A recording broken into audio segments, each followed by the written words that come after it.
কক্সবাজারের উখিয়ায় আলোচিত ও চাঞ্চল্যকর বন বিভাগের বিট কর্মকর্তা সাজ্জাদুজ্জামান হত্যার অন্যতম প্রধান পরিকল্পনাকারী কামাল সহ দুজনকে গ্রেপ্তার করেছে র্যাব। দুপুরে র্যাব 15-এর অধিনায়ক lieutenant colonel HM. Sajjad Hossain জানান, গত 31 মার্চ ভোরে উখিয়া উপজেলায় সংরক্ষিত বনাঞ্চলে অভিযানে গেলে পাহাড় খেকো মাটি পাচারকারী চক্র অভিযানে নেতৃত্ব দানকারী বন বিভাগের কর্মকর্তা সাজ্জাদুজ্জামানকে ডাম্পার ট্রাকে চাপায় হত্যা করে। এই ঘটনায় বন বিভাগের রেঞ্জ কর্মকর্তা গাজী শফিউল আলম বাদী হয়ে উখিয়া থানায় হত্যা মামলা দায়ের করেন। এই ঘটনার পরপরই র্যাব পাহাড়ের মাটি পাচারকারীদের বিরুদ্ধে তদন্তে নামে। এর ধারাবাহিকতায় গতরাতে হত্যার মূল পরিকল্পনাকারী মোহাম্মদ কামালকে চট্টগ্রাম সীতাকুণ্ড থেকে এবং হত্যার সহযোগী হেলালকে কক্সবাজার উখিয়া কোর্টবাজার এলাকা থেকে গ্রেপ্তার করতে সক্ষম হয়।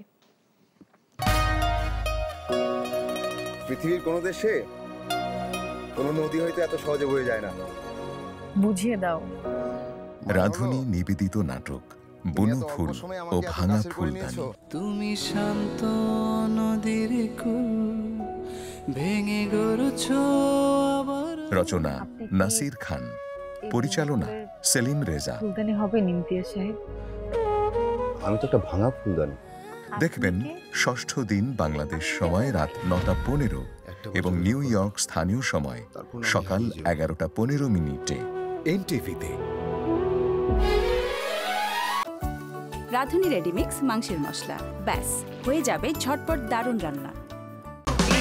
এই ঈদে দেশ জুড়ে কেনাকাটার ফুর্তি হবে শুধু বিকাশে, সাথে ডিসকাউন্ট কুপন, ইনস্ট্যান্ট ক্যাশব্যাক।